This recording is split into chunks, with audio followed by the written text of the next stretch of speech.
ধর্মটাকে স্থাপন করবার জন্য ভগবানের যুগে যুগে এই ধরাধামে আসা।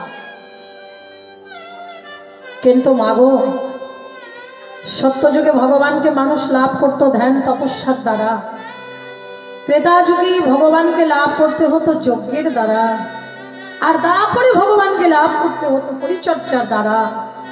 কিন্তু এই ধ্যান তপস্যা যাগ যজ্ঞ কলির জীবের মানুষের তো করা সম্ভব নয়, কারণ কলির মানুষের ধৈর্য নেই। ওমা, এত ধৈর্য কমে 3 ঘন্টা ধরে কীর্তন শুনবো, সেটাই শুনতে পারি না।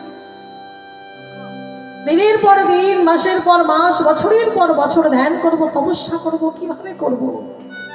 তাহলে কলিযুগের মানুষ ধ্যান তপস্যা করতে পারবে না, যজ্ঞ করতে পারবে না, পরিচর্যা করতে পারবে না। কলির জীব উদ্ধার কিভাবে হবে? আমার ভগবান এসে বললেন, রেজি, তোমাদের কিচ্ছু করতে হবে না।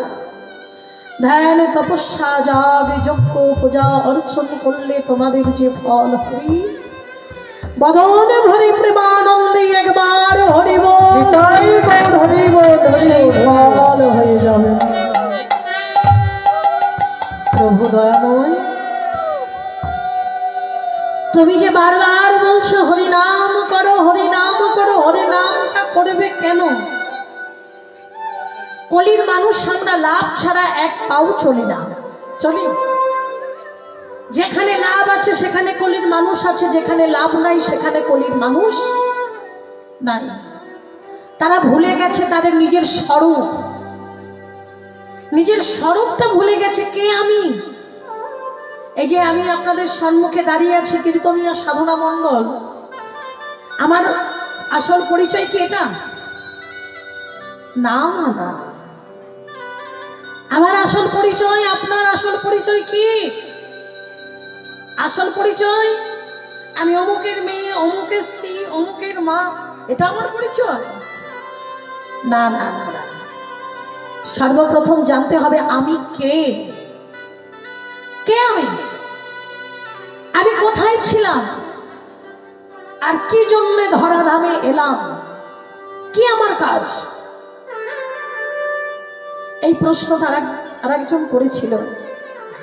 6 গোস্বামীর মধ্যে একজন গোস্বামী, তিনি হলেন সনাতন গোস্বামী। রাজ ঐশ্বর্য ত্যাগ করেই অমায়রূপ গোস্বামী, সনাতন গোস্বামী রাজ কর্মচারী ছিল বাবা, মন্ত্রী পদে চাকরি করত। সেই ধন ঐশ্বর্য প্রাচুর্য সকল কিছু ত্যাগ করে দিয়ে মহাপ্রভুর চরণে এসে আশ্রয় নিয়ে বলছে, দয়াময় বলো না কে আমি, কি তব পরিচয় বলো প্রভু। ওমা, গৌরহরি সনাতনের দিকে, সনাতন গোস্বামীর দিকে লক্ষ্য করে বলছে, সনাতন, ও সনাতন, তুমি নিজের পরিচয়টুকু জানতে এসেছো? কি করে জানবে? এখনো তো কম্বলের মায়াটা ত্যাগ করতে পারোনি সনাতন। সনাতন বলছো, প্রভু তুমি ক্ষণকাল বিলম্ব করো, আমি যাবো আর আসবো। ছুটে গিয়ে সনাতন গোস্বামী সেই কম্বলটাকে এক গরিবকে দান করে দিই, কাঙালের মতো করে এসে দাঁড়ালেন। প্রভু আমার দিকে চেয়ে দেখো, প্রভু আমার দিকে একটিবার চেয়ে দেখো, দেখো আমি কাঙাল সেজে তোমার সম্মুখে দাঁড়িয়ে আছি। শুনেছি তুমি নাকি কাঙাল বড় ভালোবাসো। আজকে গৌরাঙ্গ মহাপ্রভুর চরণের সনাতন গোস্বামী আছাড় খেয়ে পড়েছে।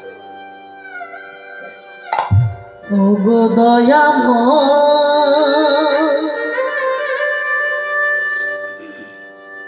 বিপদ ভাঞ্জা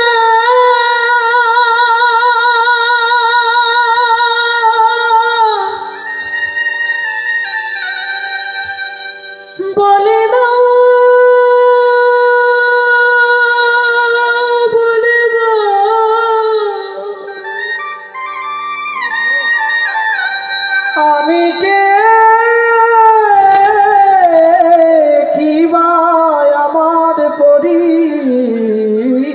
পরিচয় বলে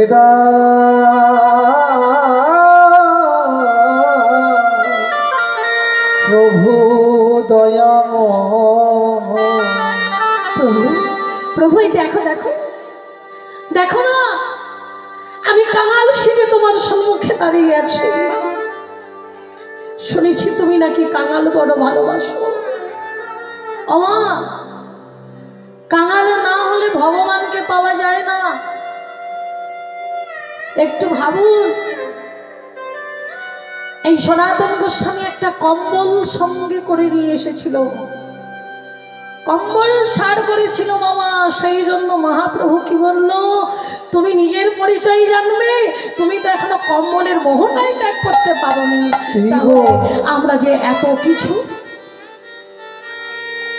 বিষয় আশয়, বাড়ি গাড়ি, টাকা পয়সা, ধন সম্পদ, কত কিছু দিয়ে যে আমরা বেঁচে আছি, তাহলে আমরা কিভাবে ভগবানকে জানবো মা? যখন কাঙাল সেজে এসে দাঁড়ালো, তখন মহাপ্রভু বলছে, শোনো সনাতন, ভালো করে শুনে না। জীব নিত্য কৃষ্ণ দাস, জীব নিত্য কৃষ্ণ দাস, জীব নিত্য কৃষ্ণ দাস। আমরা সবাই ভগবানের দাস। কজনের মনে আছে বাবা? বলুন, বুকে হাত রেখে বলুন তো, আমাদের সেই দেওয়া কথাটা মনে আছে? হ্যাঁ, যেদিন আমরা মাতৃ জঠরে ছিলাম, 7 মাসের বেলা ভগবান দর্শন দিয়েছিলেন মাতৃ জঠরে। হেডমুন্ডে যখন ঊর্ধ্বপদ হয়েছিলাম, প্রভু দর্শন দিয়েছিলেন।